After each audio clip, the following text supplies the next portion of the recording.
பிரியமானவர்களே, ஆண்டவரும் நம்ம இரட்சகருமா இருக்கிற இயேசு கிறிஸ்துவின் இனிய நாமத்தினாலே இந்த காலை வேளையிலே உங்களை வாழ்த்துகிறேன். இந்த நாள் முழுவதுமாக நீங்கள் செய்கிற எல்லா காரியத்திலையும் கர்த்தருடைய கரம் உங்களோடு கூட இருந்து உங்களை ஆசீர்வதிப்பதாக. அன்பானவர்கள், நாம் ஒரு வசனத்தை வாசிப்போம். எரேமியா தீர்க்கதரிசன புஸ்தகம் 18ஆம் அதிகாரம் 6ஆம் வசனத்தை நான் உங்களுக்காய் வாசிக்கிறேன். இஸ்ரவேல் குடும்பத்தாரே, இந்த குயவன் செய்தது போல நான் உங்களுக்கு செய்யக்கூடாதோ என்று கர்த்தர் சொல்லுகிறார்.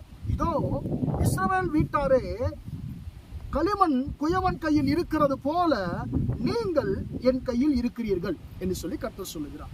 இந்த காலை வேளையிலே கர்த்தர் உங்களையும் என்னை பார்த்து ஆண்டவர் சொல்லுகிறார், குயவன் கையிலே களிமண் எப்படியாக இருக்கிறதோ அது போல நீங்கள் எல்லாரும் என்னுடைய கரத்துல இருக்கிறீர்கள் என்று சொல்லி கர்த்தர் சொல்லுகிறார். என் மகனே, மகளே, நீ என்னுடைய கரத்துல இருக்கிறாய், உன்னுடைய வாழ்க்கை என்னுடைய கரத்துல இருக்கிறது என்று சொல்லி கர்த்தர் சொல்லுகிறார். அன்பானவர்களே, இந்த வார்த்தையை சொல்லும் பொழுது அதற்கு மேல் இருக்கக்கூடியதான அந்த பகுதியில் ஆண்டவர் சொல்லுகிறார், இந்த குயவன் செய்தது போல நான் உங்களுக்கு செய்யக்கூடாதோ என்று கர்த்தர் சொல்லுகிறார். செய்ய முடியாதோ என்று சொல்லி கர்த்தர் சொல்லுகிறார். அன்பானவர்களே, அதன் அர்த்தம் என்ன நடக்கிறது? கர்த்தர் எரேமியா என்கிறதான ஒரு ஊழியக்காரருக்கு ஆண்டவர் சொல்லுகிறார், நீ எழுந்து குயவன் வீட்டுக்கு போ, அங்கே என்னுடைய வார்த்தை உனக்கு நான் தெரிவிப்பேன் என்று சொல்லி சொன்னார். இப்போ என்ன நடக்குது? இந்த எரேமியா அந்த குயவன் வீட்டுக்கு போகிறார். போகும்பொழுது அவன் அந்த திரிகையின் மேலே ஒரு மட்பாண்டத்தை வளைந்து கொண்டிருக்கிறான், செய்து கொண்டிருக்கும் திடீரென்று சொல்லி அந்த மட்பாண்டம் அவனுடைய கையிலே கெட்டு போய்விட்டது. கெட்டு போய்விட்ட உடனே அந்த மண்ணை தூக்கி அவன் வீசவில்லை, அதே திரிகையில வைத்து அவன் தனக்கு இஷ்டமானபடி வேற ஒரு நல்ல ஒரு பாத்திரமாக அவன் வணைந்தான் என்று சொல்லி நாம் வாசிக்கிறோம். அதை காட்டி ஆண்டவர் சொல்லுகிறார், இந்த குயவன் அந்த களிமண்ணை தூக்கி போடல. அது கெட்டு போனாலும், அது உடைந்து போனாலும் அதை தூக்கி போடவில்லை. மீண்டுமாக அதை தன் கரத்தினாலே பிடித்து வேற ஒரு நல்ல பாத்திரமாய் அவன் செய்தது போல கெட்டு போன, விழுந்து போன, பிரயோஜனம் இல்லாத உன்னுடைய வாழ்க்கையை நான் சரியான ஒரு வாழ்க்கையாக, ஒரு உபயோககரமான ஒரு வாழ்க்கையாக என்னால் மாற்ற முடியாதோ என்று சொல்லி கர்த்தர் உங்களையும் என்னை பார்த்து கேட்கிறார். அன்பானவர்களே, ஆண்டவர் சொல்லுகிறார், நீ என்னுடைய கரத்தில் இருக்கிறாய் மகன், மகளே, நீ என்னுடைய கரத்தில் இருக்கிறாய். நீ ஒருபோதும் கெட்டு போவதில்லை. நீ கெட்டு போனாலும் நான் உன்னை கைவிடுவதில்லை. நீ கெட்டு போனாலும் உன்னை எனக்கு ஏற்ற வேற ஒரு பாத்திரமாக நான் உன்னை வணைந்து கொள்ளுவேன் என்று சொல்லி ஆண்டவர் சொல்லுகிறார். அவருடைய நோக்கம் எல்லாம் என்ன? பிரயோஜனமில்லாத களிமண்ணாய் இருக்கிற உங்களை என்னையும் ஒரு பிரயோஜனமுள்ள ஒரு பாத்திரமாய், மற்றொரு விரும்பக்கூடிய ஒரு பாத்திரமாய் மாற்றுவதுதான் தேவ சித்தம். அன்பானவர்களை, நான் ஒரு முறை ஒரு புத்தகத்தில் கற்பனை கதை ஒன்றை நான் வாசித்தேன். அந்த கற்பனை கதை இப்படியாக ஆரம்பிக்கிறது. ஒரு குயவன், ஒரு பெரிய ஒரு செல்வந்தர், ஒரு பெரிய ஒரு கலைப்பொருட்கள் விற்கிறதான ஒரு பெரிய ஒரு கடைக்கு அவர் செல்லுகிறார். ஏதாவது அவருடைய நோக்கம் எல்லாம் ஒரு விலை உயர்ந்த ஒரு கலைநயம் மிக்க ஒரு பொருளை வாங்கணும். விலை உயர்ந்ததா இருக்கணும், அதே நேரத்தில் அது கலைநயமிக்க கூடிய ஒரு பொருளாக இருக்கணும், பார்க்கறதுக்கு அழகான ஒரு பொருளாக இருக்க வேண்டும் என்று சொல்லி அவர் போகிறார். எல்லாவற்றையும் பார்க்கிறார். விலை உயர்ந்த ரத்தினங்களை பார்க்கிறார், தங்கம் வெள்ளியை பார்க்கிறார். எல்லாம் அழகா இருக்கிறது, எல்லாம் விலை உயர்ந்ததாக இருக்கு. ஆனால் அழகா அவருக்கு கண்ணுக்கு எதுவுமே தென்படவில்லை. கடைசியிலே ஒரு தேநீர் கோப்பையை அவர் பார்த்தார், டீ கப்பை அவர் பார்த்தார். அது மண்ணுதான், ஆனால் அது பார்ப்பதற்கு மிகவும் கலைநயம் மிக்கதாக, ஒரு அழகானதாக அது இருந்தது.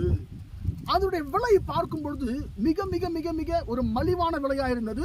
இவர் ஒரு மிகப்பெரிய செல்வந்தர், இது போய் நான் வாங்குறதா, ரொம்ப சீப்பா இருக்குது என்று சொல்லி ஒரு பக்கம் யோசிக்கிறார். ஆனால் இன்னொரு பக்கம் அது கலைநயம் மிக்கதாக அழகான ஒரு பொருளாக இருக்கிறது. அதனால சரி பரவாயில்ல என்று சொல்லி அந்த டீ கோப்பையை அந்த மலிவான விலையை கொடுத்து அவர் வாங்கிவிட்டார். இப்போ அந்த கையில் அவர் எடுத்து பார்க்கும் பொழுது திடீரென்று சொல்லி அந்த கோப்பை அவரோட பேச ஆரம்பிக்கிறது. அது என்ன சொல்லுகிறது? ஐயா, நீங்கள் ஒரு பெரிய ஒரு செல்வந்தர், நீங்கள் மண்ணான எண்ணெய் நீங்க வாங்கி இருக்கிறீங்க, ரொம்ப சந்தோஷம். நான் பார்ப்பதற்கு அழகா இருக்கிறேன் என்பதற்காக நீங்கள் என்னை வாங்கி இருக்கிறீர்கள். நான் இப்படி அழகா ஆனதற்கு பின்பாக ஒரு பெரிய ஒரு கதை இருக்கிறது, அதை நான் உங்களுக்கு சொல்லுகிறேன் சொல்லி அந்த களிமண் அவரோடு பேசுகிறது. அது சொல்லுகிறது, ஐயா, ஒரு முறை குயவன் மண்ணோடு மண்ணாக நான் சாலையில ரோட்டில் இருந்த என்னை வெட்டி எடுத்தான். அப்பொழுது நான் சொன்னேன், என்னை விட்டுவிடு என்று சொல்லி கதறினேன். ஆனால் குயவன் என்னை விடவில்லை. கொண்டு போய் அவனுடைய வீட்டிலே தண்ணீர் ஊற்றி என்னை அவன் காலின் கீழே போட்டு நன்றாக மிதித்தான். என்னை விட்டுவிடு என்று சொல்லி அவனை பார்த்து நான் கெஞ்சினேன். அவர் என்னை அப்போ கூட அவர் விடவில்லை. என்னை போட்டு தன்னுடைய திரிகையின் மேலே, எந்திரத்தின் மேலே போட்டு என்னை அவர் சுற்ற ஆரம்பித்தார். என்னை விட்டுவிடு என்று சொல்லி நான் கெஞ்சினேன். அப்பொழுதும் அவர் என்னை விட்டுவிடவில்லை. அவர் ஒரு பாத்திரமாய் என்னை வணைந்த பொழுது அவர் வணைந்து விட்டு என்னை கொண்டு போய் நெருப்பில் அவர் சுட்டெரித்தார். உனக்கு இரக்கமில்லையா என்று சொல்லி, நான் இவ்வளவு பாடுபடுகிறேன், உனக்கு இரக்கமில்லையா என்று சொல்லி அவரை பார்த்து நான் கதறினேன். ஆனால் என்னை அப்பொழுதும் அவர் ஒன்றும் பேசவில்லை. அப்படி நெருப்பில் சுட்ட பிறகு பல வண்ணங்களை என் மேல பூசினார். அப்பொழுது என்னை விட்டுவிடு என்று சொல்லி நான் அவரை பார்த்து கெஞ்சினேன். உனக்கு இரக்கமில்லையா, நீ ஒரு மனுஷனா என்று சொல்லி நான் கெஞ்சினேன். அப்பொழுதும் அவர் என்னை விட்டுவிடவில்லை. எல்லாம் முடித்து ஒரு முகம் பார்க்கிற கண்ணாடியை கொண்டு வந்து என்னுடைய முகத்திற்கு முன்பதாக நீட்டினார். ஐயா, நான் அசந்து போனேன். அப்போ அந்த குயவன் சொன்னார், என்னை பார்ப்பதற்கு எனக்கே பிடித்திருந்தது, அவ்வளவு அழகாய் நான் மாறி இருந்தேன். அப்பொழுது அந்த குயவன் சொன்னார், களிமண்ணே, நான் உன்னை அதிகமாய் நேசித்தபடினாலே அநேகருடைய காலின் கீழே நீ மிதிப்படுகிற ஒரு களிமண்ணாய் என்றைக்குமே என்னை இருந்துவிடக் கூடாது என்று சொல்லி நான் நினைத்தேன். அதனாலதான் இந்த கொஞ்ச கால உபத்திரவத்தை, கொஞ்ச கால பாடுகளை நான் உனக்கு அனுமதித்தேன். அதனுடைய விளைவு என்ன? நீ சிறு பாடுகளை பட்டா இன்றைக்கு நீ ஒரு உபயோகமான ஒரு பொருளாக, அழகான ஒரு பொருளாக, மற்றவர்களுக்கு பிரயோஜனமான ஒரு பொருளாக, மற்றவர்கள் விரும்பக்கூடிய ஒரு பொருளாக நீ மாறி இருக்கிறாய். காரணம் என்ன? நான் உன்னை நேசிக்கிறேன். நான் ஒரு நாளும் நான் கைவிட்டு விட மாட்டேன். நான் விட்டிருந்தா நீ மண்ணோடு மண்ணாய் அப்படியே இருந்திருப்ப.